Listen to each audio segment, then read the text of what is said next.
from our Toronto studios, this is the Muslim News on Muslim Network TV. Assalamu alaikum. I'm Aishah Ashraf. Our top story for today: a mass grave has been discovered near Damascus. It reportedly contains the remains of at least 100,000 victims killed under the regime of ousted President Bashar al-Assad. According to the US-based advocacy group Syrian Emergency Task Force, the site, located in Al-Qutayfa, 40 kilometers north of the Syrian capital, holds a chilling testament to the regime's brutality. Muaz Mustafa, the organization's head, described the 100,000 figure as a conservative estimate, suggesting even more victims may remain undiscovered.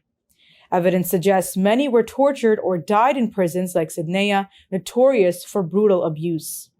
The site is believed to be one of several mass graves across Syria where civilians and foreign nationals are buried, many after enduring torture and abuse. The discovery comes months after Assad fled to Russia following his regime's collapse during a swift offensive by rebel forces. As investigations continue, advocacy groups are calling for these sites to be preserved to safeguard evidence of war crimes.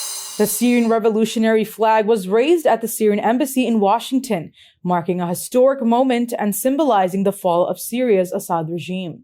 This symbolic act reflected the seismic political shift in Syria.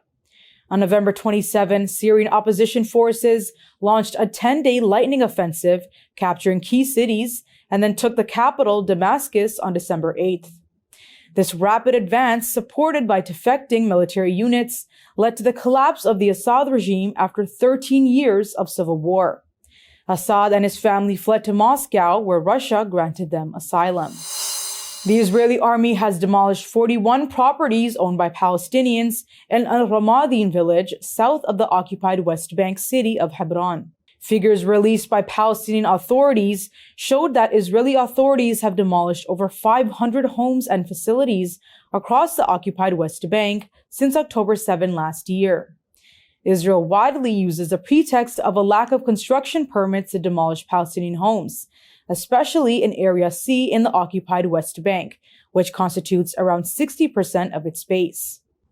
At least 807 Palestinians have since been killed and over 6,450 others injured by Israeli army fire in the occupied West Bank, according to the Ministry of Health. The Palestine Ministry of Education reported 12,799 students have been killed, with over 20,000 others injured across Gaza and the West Bank.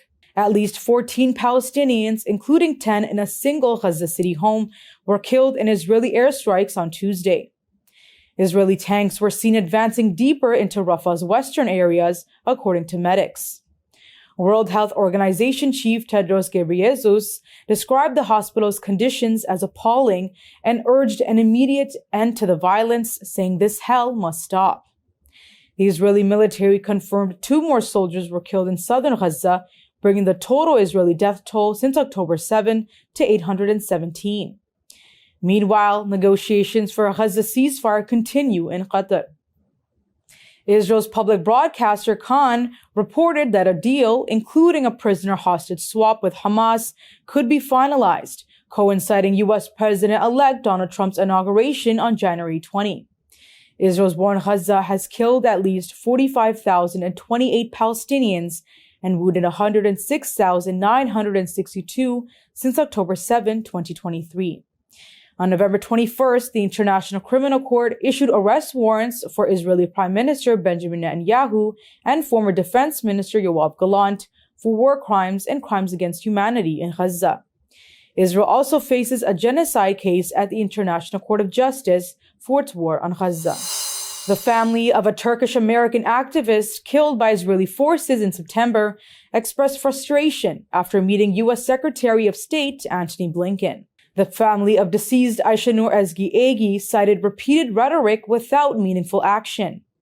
Iggy's husband, Hamid Ali, compared the response to the 2003 killing of American activist Rachel Corrie. He said it is frustrating to hear the same things again. The family urged a U.S.-led independent investigation, dismissing the Israeli probe as lacking credibility. Aggie's sister, Ozdan Bennett, criticized the Biden administration for failing to offer condolences or pressure Israel to conclude its investigation. She called on Blinken to publicly hold Israel accountable before a potential change in U.S. leadership.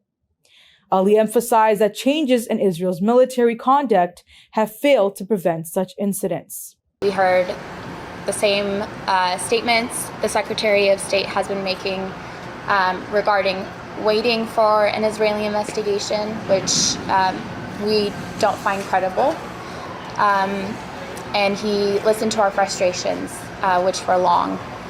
And at this point, we did leave asking the Secretary of State Blinken to push publicly and put pressure on the Israeli government to, at the very least, finish their investigation into my sister's killing before the changeover in the administration. 1,360 children still separated under Trump policy. Details come after the break. Stay tuned and we will be right back.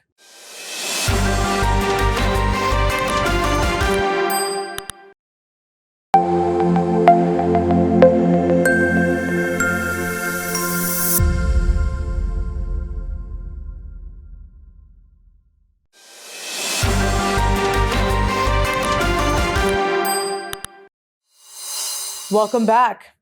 6 years after the Trump administration's zero-tolerance policy, 1,360 children remain separated from their parents, according to a report by Human Rights Watch. The 135-page report highlights the lasting trauma inflicted by the policy, describing it as calculated cruelty. Children were forcibly taken from their parents, many left in anguish, confused, and abandoned. Families reported ongoing mental health struggles, including nightmares, fear, and hopelessness. The report condemns the policy as enforced disappearance, potentially amounting to torture, and calls on the Biden administration to ensure such separations never happen again. As Trump promises mass deportations, immigrant rights groups are bracing for renewed policies. The ACLU vows swift legal action if the zero-tolerance approach resurfaces. A former FBI informant has pleaded guilty to lying about a false bribery scheme involving President Joe Biden and his son, Hunter Biden. Alexander Smirnov admitted to fabricated claims that Ukrainian energy company Burisma paid $5 million each to the Bidens. These allegations fueled the Republican-led impeachment inquiry. Smirnov, who faces up to 6 years in prison, also pleaded guilty to tax evasion. The case, led by special counsel David Weiss, highlights the impact of misinformation and foreign influence on political processes in the United States. Smirnov will be sentenced next month. With Donald Trump's second term approaching, several federal judges are reversing their retirement plans, triggering outrage among Republicans. Judge James Wynn of the Fourth Circuit Court of Appeals, along with District Judges Algernon Marbley and Max Cogburn in North Carolina, rescinded their retirements, denying Trump vacancies to fill and tilting the judiciary rightward. GOP leaders, including Senator Tom Tillis and Minority Leader Mitch McConnell, called the moves unprecedented and politically motivated. McConnell demanded judges recuse themselves from upcoming cases. Democrats defending the judges, recalling Republican decisions like blocking Obama's Supreme Court nominees in 2016. Senate Judiciary Chair Dick Durbin pointed to bipartisan realities behind recent court vacancy deals. While not entirely new, such reversals have precedent, including judges under Bush and Obama. Yet, this judicial tug-of-war reflects deepening partisan divides over America's courts as Trump's return looms. A U.S. Senate investigation led by Senator Bernie Sanders accuses Amazon of manipulating workplace injury data and ignoring safety recommendations to prioritize profits. The Senate Committee on Health, Education, Labor, and Pensions found Amazon warehouses reported injury rates 31% higher than industry averages in 2023 and nearly doubled since 2017.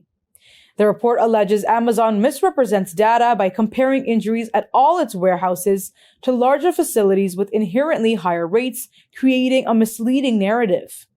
It also uncovered that Amazon imposes strict productivity quotas despite public claims to the contrary, leading to unsafe working conditions.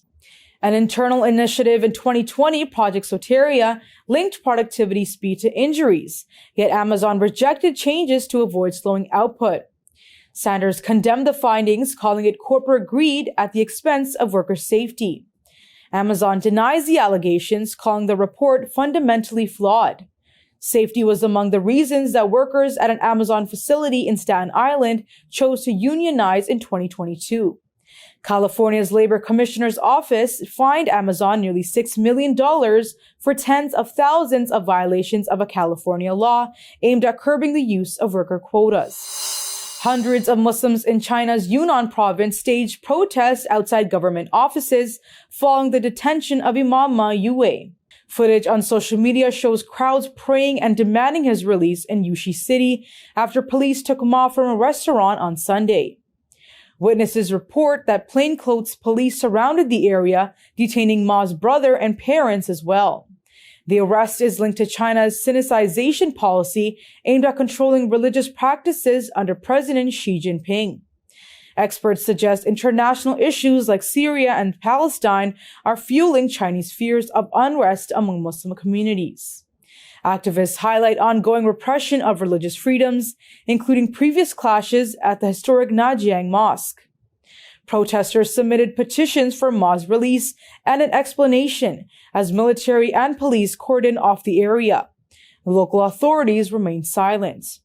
The incident underscores rising tensions between China's Muslim minorities and the government's strict religious controls. That's all from our Toronto studios. Thank you for watching Muslim News. We are a community channel dedicated to bringing you stories you can trust. Please like, share, and subscribe to our content. You can also comment to let us know what you think of our coverage. You can donate now by visiting muslimnetwork.tv/donate.